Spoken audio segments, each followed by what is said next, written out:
네, 오늘 우리가 함께 묵상할 말씀은 잠언서 6장 20절에서 35절까지 말씀입니다. 함께 읽도록 하겠습니다. 내 아들아, 내 아비의 명령을 지키며 내 어미의 법을 떠나지 말고 그것을 항상 내 마음에 새기며 내 목에 매라. 그것이 내가 다닐 때에 너를 인도하며 내가 잘 때에 너를 보호하며 내가 깰 때에 너와 더불어 말하리니 대저 명령은 등불이요 법은 빛이요 훈계의 책망은 곧 생명의 길이라. 이것이 너를 지켜 악한 여인에게 이방 여인의 혀로 후리는 말에 빠지지 않게 하리라. 내 마음에 그의 아름다움을 탐하지 말며 그 눈꺼풀에 홀리지 말라. 음녀로 말미암아 사람이 한 조각 떡만 남게 됨이며 음란한 여인은 귀한 생명을 사냥함이니라.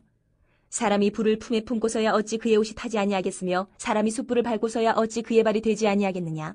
남의 아내와 통관하는 자도 이와 같을 것이라. 그를 만지는 자마다 벌을 면하지 못하리라.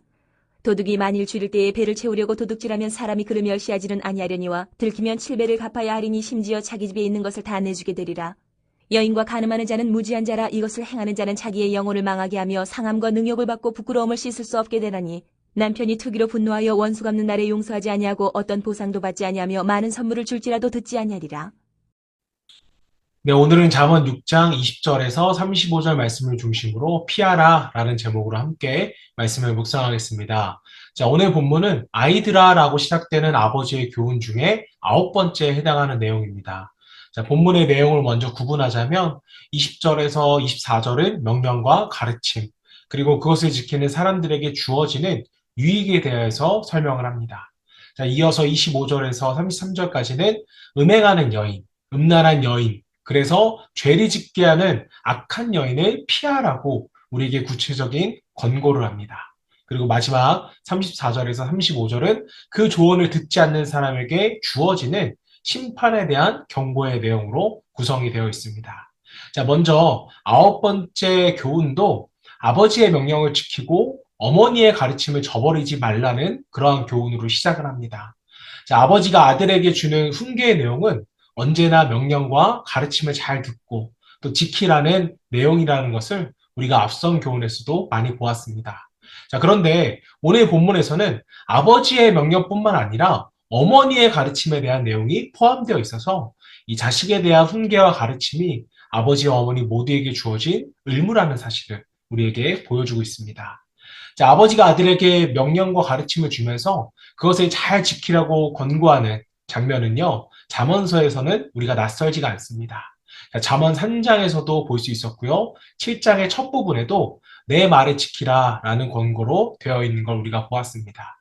자, 그렇게 아버지는 아들들에게 하나님을 믿는 믿음 안에서 살아가는 삶의 방법과 명령을 강조하여 자녀들에게 가르친 것이었습니다. 자, 그래서 그 명령을 잘 지키게 하기 위해서 아들들에게 명령한 것이 그 말씀을 자신의 몸에 지니고 다니면서 그 말씀을 기억하고 그 말씀을 지켜야 한다는 교훈을 주고 있는 것입니다. 21절 말씀 함께 보겠습니다. 그것을 항상 내 마음에 새기며 내 목에 매라. 자, 목에 매어 다니라고 하는 명령은요, 그 말씀을 항상 가까이 두고 기억하며 그 말씀을 지키라는 아버지의 권고 있는 것입니다. 사실 이런 가르침은 잠언 기자의 새로운 명령은 아닙니다. 자, 신명기에서도 모세가 그렇게 가르쳤기 때문이죠. 자, 모세 또한 하나님의 말씀과 계명을 늘 가까이 할 수 있도록 자녀에게 가르치라고 모세는 강조했습니다. 그래서 손에 메어 표로 삼고 이마에 붙여 기호를 삼으라고 명했습니다. 자, 그리고 그것을 집 문설주와 대문에 써서 붙이라고도 말했죠. 자, 말씀을 늘 가까이 하고 그것을 기억하며 그 말씀을 지킬 수 있도록 환경을 조성해야 한다는 가르침입니다. 그런 모세의 마음을 잠언 기자가 기억하고 자신도 아들들에게 동일한 교훈을 전해주고 있는 것입니다. 주님의 말씀과 또 부모의 가르침을 내 목에 매달고 다니면서 그 말씀과 가르침을 따라 살아가야 한다고 강조하는 것입니다. 자, 잠언의 기자는요, 명령과 가르침을 강조하면서 그 명령과 가르침이 주는 유익에 대해서도 우리에게 설명합니다. 22절, 23절 말씀. 그것이 내가 다닐 때 너를 인도하며 내가 잘 때 너를 보호하며 내가 깰 때 너와 더불어 말하리니 대저 명령은 등불이요 법은 빛이요 훈계의 책망 곧 생명의 길이라. 자, 잠언의 기자는 말씀과 가르침을 등불 혹은 빛으로 비유합니다. 길을 가는 사람에게 등불과 빛이 절대적으로 필요한 것처럼 주님의 말씀과 부모의 명령과 가르침이 그런 유익과 능력이 있다는 말씀입니다. 자, 그래서 주님의 말씀과 명령이 주는 이 빛을 따라 살아가는 사람들은 멸망의 구덩이에 빠지지 않고 생명의 길로 걸어갈 수 있게 된다고 강조하는 것입니다. 자, 잠언의 기자가 이렇게 부모의 명령과 가르침을 지키고 또 버리지 않으며 항상 마음에 간직해야 한다고 가르친 직접적인 이유가 있습니다. 자, 바로 악한 여인의 유혹이 그들의 인생길에 있기 때문이죠. 그래서 잠언 기자는 유혹에 대한 내용을 반복해서 우리에게 강조합니다. 24절, 이것이 너를 지켜 악한 여인에게 이방 여인의 혀로 호리는 말에 빠지지 않게 하리라. 자, 26절, 음료로 말미암아 사람이 한 조각 떡만 남게 되며 음란한 여인은 귀한 생명을 사냥하니라. 자, 보시면 악한 여인, 음행하는 여인의 유혹에 빠지지 않도록 말씀의 빛을 따라 걸어갈 수 있어야 한다고 우리에게 가르쳐 줍니다.